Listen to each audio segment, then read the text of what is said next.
Okay, Sunday. Hope everyone had a good weekend. Here's some kind of background information, and I'll work. Today's gonna be more about background information, and we can press forward on analyzing some more graphs. Remember, polynomials are made up of terms that have only exponents. Basically, I've got a where it can't be 0, and n is a non-negative integer. That's what would make a polynomial. This one term would be a monomial. Okay, this is some review, but basically what makes it a polynomial is when you've got your variable x and your exponent, it can't be a fraction.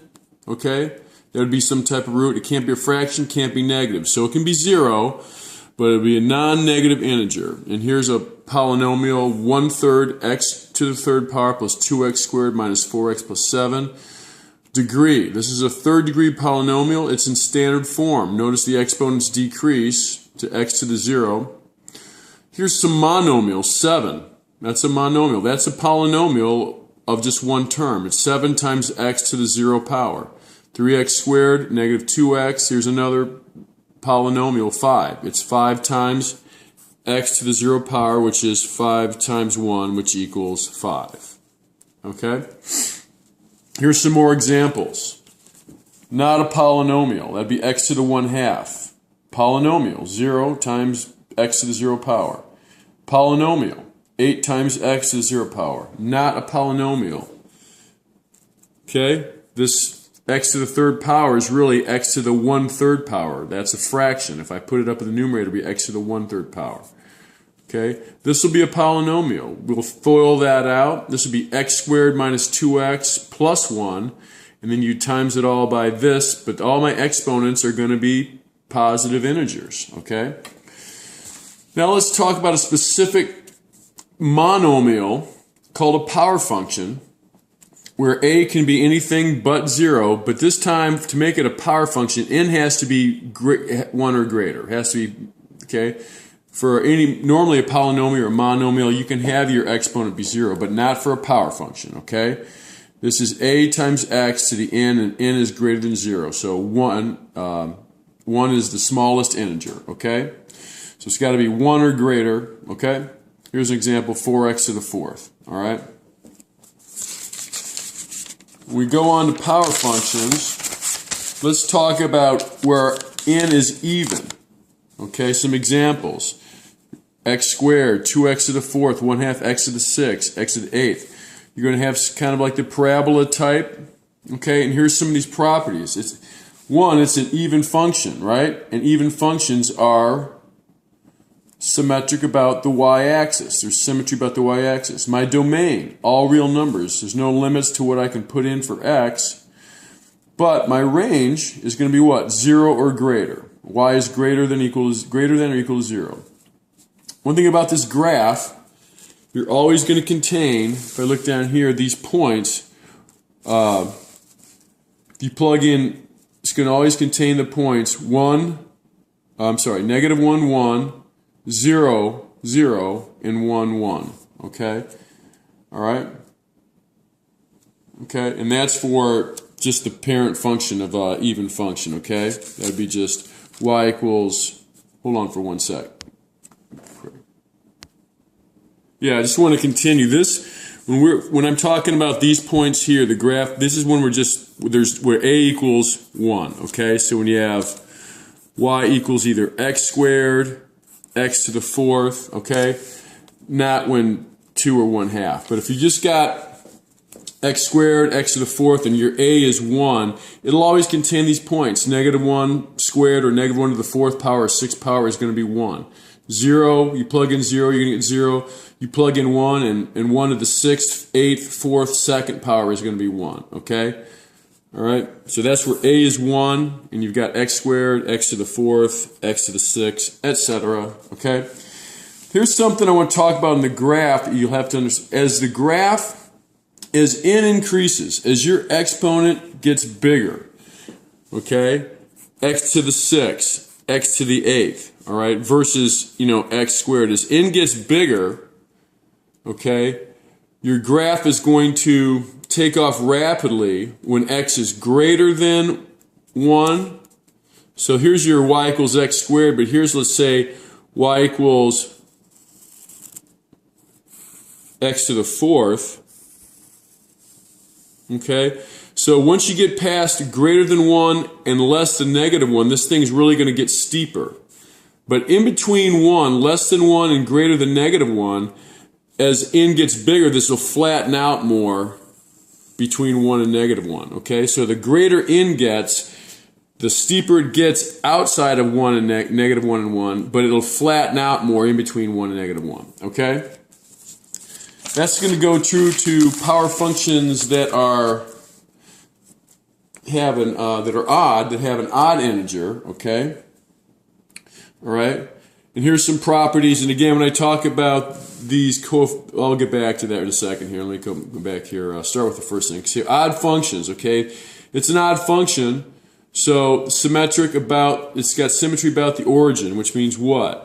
I got a point here. If I draw a line through the origin, it's got a counterpoint over there, okay? This, though, our domain is all real numbers, so no limits to what I can put in here. And my range, since it is also all real numbers, okay? The graphs that have, I don't care if it's y equals, as long as a is 1, and it's just x cubed or x to the 5th or x to the 7th, these graphs will always contain negative 1, 1. So you plug in negative 1, and any negative number to an odd exponent, 3, 5, 7, is always going to be is always going to stay negative. Okay, negative to an odd exponent will be negative. Okay, so if you plug in negative 1, it's going to come out negative 1. Plug in 0, come out 0. If you plug in 1, comes out 1. So unless you plug in an a other than 1, you will always have these 3 points. And the same thing goes true here. The bigger your exponent gets, being 5 or 7, the steeper your graph is going to get outside of 1 and negative 1.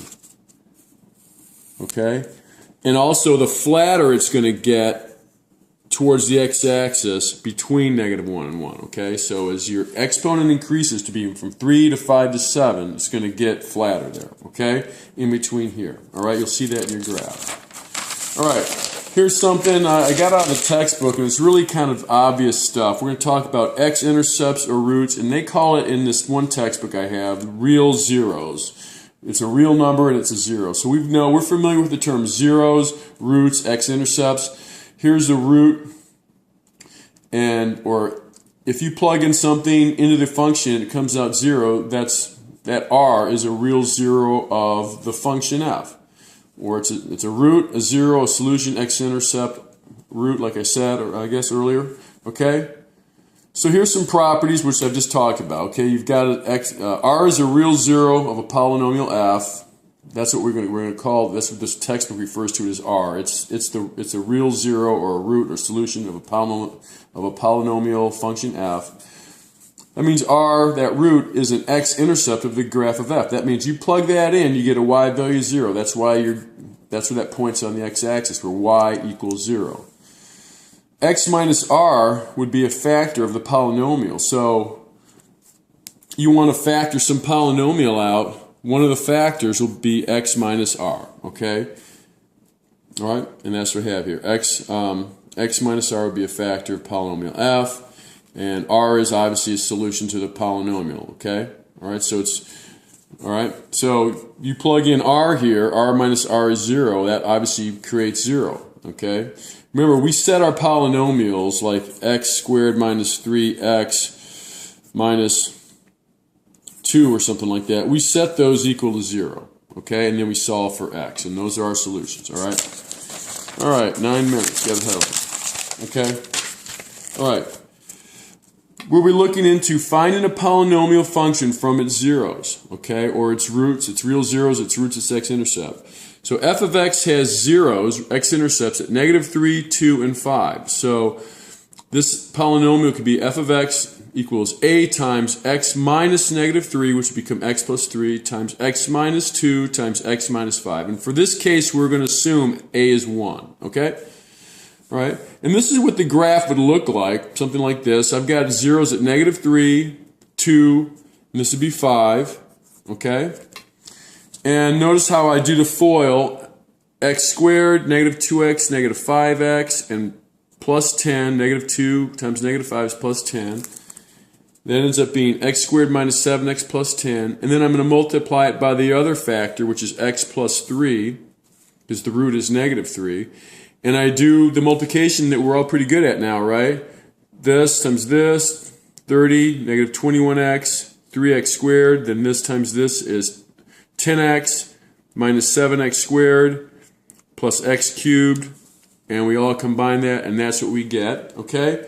So be prepared for something like this, where I give you the zeros, and I want you to come up with a polynomial, okay? Doing this type of factoring, just doing this multiplication, okay? So I took this, here's my roots. I made binomials, and pick 2 at a time, and get and then multiply after that. I picked 2. I got a trinomial, then I multiplied that by a binomial and got what my function is, okay? All right. Okay. Sometimes you can factor something, and you find out you get something more. When you factor it into binomials, you can get something occurs, you get a root occurring more than once, okay? X minus 2 times x minus 2 times x plus 4. Okay? When a factor occurs more than once, it's called repeated, or it's a multiple zero of f. Okay? So, in this case, if something occurs x minus r to the m power, then r, that root, is a zero of multiplicity m. So let's say that was, in this case, I factored something x minus 2 times x minus 3 to the third power, then 3 is the zero of multiplicity 3. It occurs 3 times, okay? All right? And here's another term. We're going to talk about turning points, not inflection points, but turning points are kind of basically where graphs turn. It's where graph changes from an increasing function to a decreasing function, okay? And we're going to take a look at our graphs and go into how many turning points you have, and it's related to the degree, okay? This degree will dictate how this fifth degree function, hint, will have no more than 4 turning points, okay? All right, one thing I need to pause, okay? And now let's talk about end behavior. Basically, here's a polynomial, 4th degree, but the end behavior of this graph, what it does is x becomes very big or very small as they approach infinity and negative infinity. The end behavior of this graph is just basically going to resemble the leading term. It's going to dominate. This x to the 4th is going to dictate what happens. The rest of the stuff is kind of baggage, okay? All right. And one more thing I'd like to talk about is, hold on. Okay, the last thing I want to talk about, I'm going to use the textbook here, if you can see it, okay? When I talked about those zeros of zeros of multiplicity, say you have x